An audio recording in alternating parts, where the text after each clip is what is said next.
Introduction. Can anybody tell me what happens when we keep a bowl full of petrol open in a room? The petrol will evaporate, teacher. That is correct.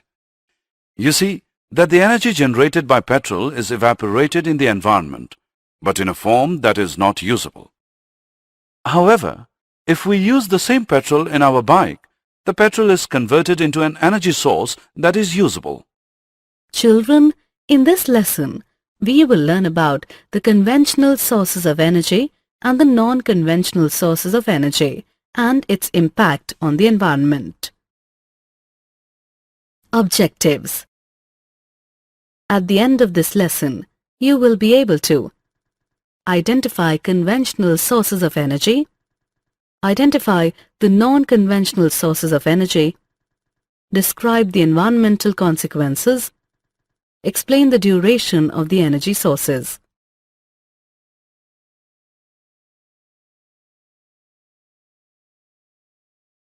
A good energy source. In your day-to-day life, you need a lot of energy throughout the day. All physical activities that you perform require energy. Also, this energy comes from a source that would give you the required energy to perform any activity.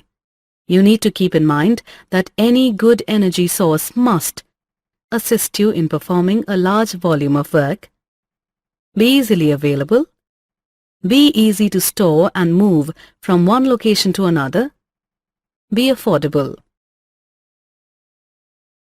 Conventional sources of energy, fossil fuels. Fossil fuels are generated by natural processes. They include a high percentage of carbon. These are non-renewable sources of energy as they take millions of years to form. The reserves of these fuels are reducing at an alarming rate. The types of fossil fuels are coal, petroleum, natural gas, heavy crude oil.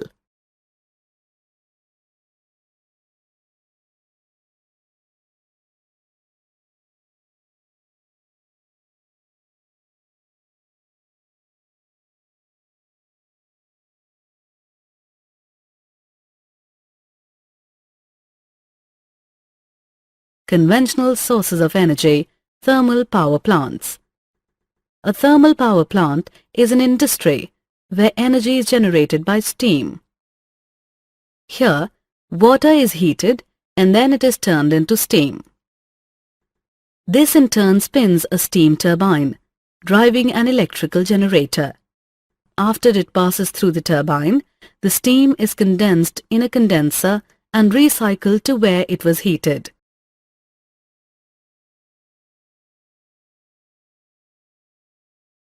Conventional sources of energy, hydropower plants. Hydropower plants generate electricity from the energy of falling water. Hydropower is a renewable source of energy. The advantages of hydroelectricity are: the cost of hydroelectricity is low. Hydroelectric power supply is more suitable for industrial applications. No carbon dioxide is produced as no fossil fuels are burnt.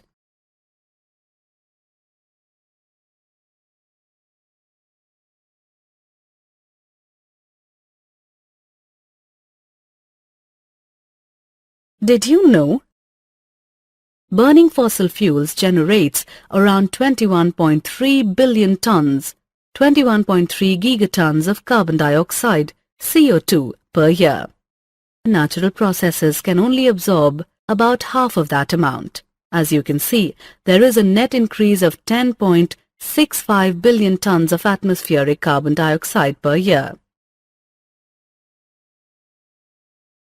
Biomass. Biomass is a renewable energy source and is generated from biological material that is derived from living or recently living organisms. As an energy source, it is either used directly or converted into other energy products such as biofuel. For example, forest residues such as dead trees, branches and tree stumps, yard clippings, wood chips and even municipal solid waste. Biomass also includes plant or animal matter that can be converted into fibers or other industrial chemicals. Wind energy. Wind power is the conversion of wind energy into a useful form of energy, using wind turbines to make electricity, windmills for mechanical power, wind pumps for water pumping or drainage, or sails to propel ships. A large wind farm consists of several hundred individual wind turbines that are connected to the electric power transmission network. Offshore wind farms harness more frequent and powerful winds than are available to land-based installations. They have less visual impact on the landscape, but construction costs are considerably higher. Small onshore wind facilities provide electricity to isolated locations, and utility companies increasingly buy back surplus electricity produced by small domestic wind turbines.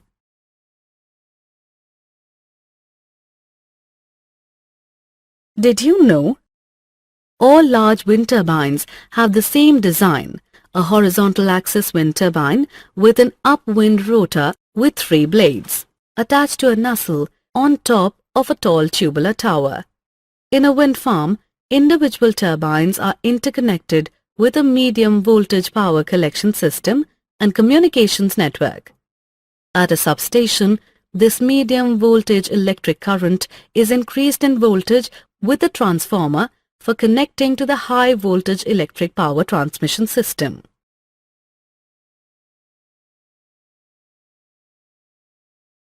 Alternate energy sources. As we progressed, our day-to-day life activities also changed. We now get most of our work done by machines.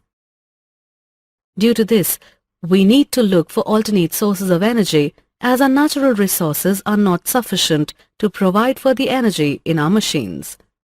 Examples include solar energy, energy from the sea, geothermal energy, nuclear energy. Solar energy. Solar energy is derived from the radiant light and heat of the sun. It has been used by humans since ancient times for a range of technologies. Solar energy is used for architecture and urban buildings. Solar energy is also used for heating water in our day-to-day life, where the solar hot water systems use sunlight to heat water. In low geographical latitudes, the domestic hot water usage is provided for with temperatures up to 60 degrees Celsius by solar heating systems. The most common types of solar water heaters are evacuated tube collectors and glazed flat plate collectors, generally used for domestic hot water, and unglazed plastic collectors used mainly to heat swimming pools.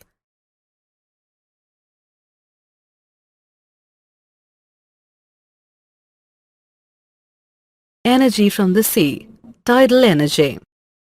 Tidal energy is a form of hydropower that converts the energy of tides into electricity. This is a renewable source of energy. Tidal energy is extracted from the oceanic tides. Tidal forces are periodic variations in gravitational attraction exerted by the moon. This force creates motions or currents in the oceans. Due to the strong attraction to the oceans, the water level rises. This leads to the water from the middle of the ocean to move towards the shorelines, creating a tide. This is an unfailing occurrence due to the consistent pattern of the moon's orbit around the Earth. The energy generated by the tide is saved by constructing a dam on a narrow opening to the sea. A turbine is then fixed at the opening of the dam that converts this tidal energy to electricity.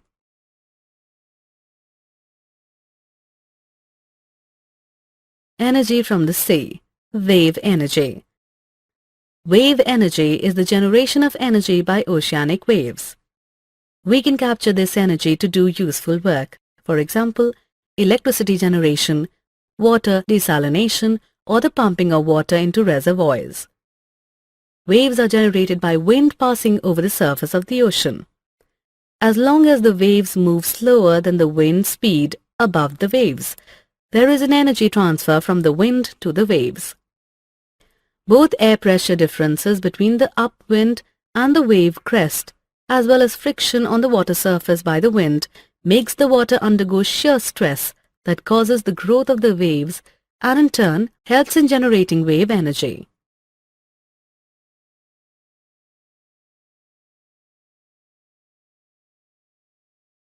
Energy from the sea, ocean thermal energy. Ocean thermal energy uses the temperature difference between cooler deep surface and warmer shallow surface ocean waters to run a heat engine and produce useful form of energy, mainly electricity. The heat engine gives greater efficiency and power when it is run with a large temperature difference. In the oceans, the temperature difference between surface and deep water is greater in the tropical areas, and other areas it is a modest 20 to 25 degrees Celsius. After the surface water is sufficiently warm, it is used to boil volatile liquid ammonia. The vapors of ammonia are then used to run a turbine. The cold water is then pumped from the depths of the ocean and is used to condense the ammonia vapor back to the liquid. Did you know? The Earth receives 174 petawatts of solar radiation at the upper atmosphere.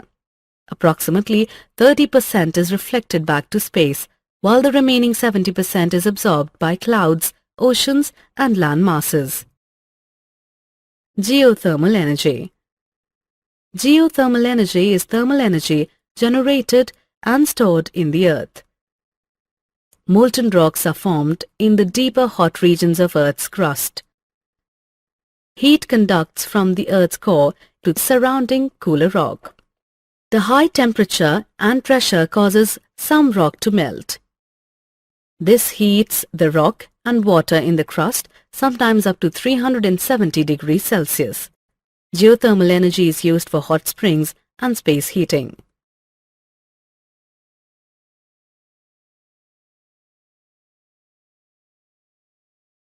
Nuclear energy. Nuclear energy uses sustained nuclear fission to generate heat and electricity. It is a sustainable energy source that reduces carbon emissions. Nuclear energy is generated by a process called nuclear fission. In this process, the nucleus of heavy uranium, plutonium or thorium is bombarded with low-energy neutrons. This atom is then split into lighter nuclei. A tremendous amount of energy is released. For example, the fission of an atom of uranium produces 10 million times the energy produced by the combustion of an atom of carbon from coal. Environmental consequences. Using any source of energy affects the environment around us. Therefore, before exploiting any energy source, ensure that it does not disturb the environmental balance and is harnessed judicially. Renewable sources of energy last for as long as they keep generating, whereas non-renewable energy runs out. We have to be judicious in our selection of energy, the purpose of the energy being used, and the actual usage of the energy.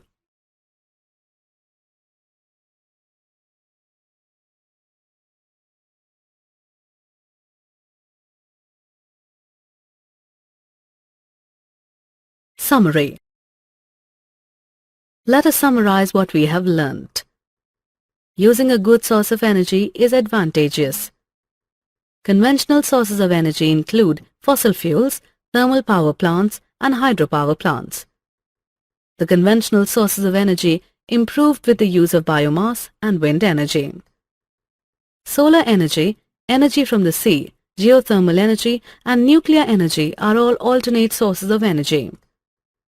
Renewable sources of energy last for as long as they keep generating, whereas non-renewable energy runs out. We have to be judicious in our selection of energy, the purpose of the energy being used, and the actual usage of the energy, so as to avoid affecting the environment around us.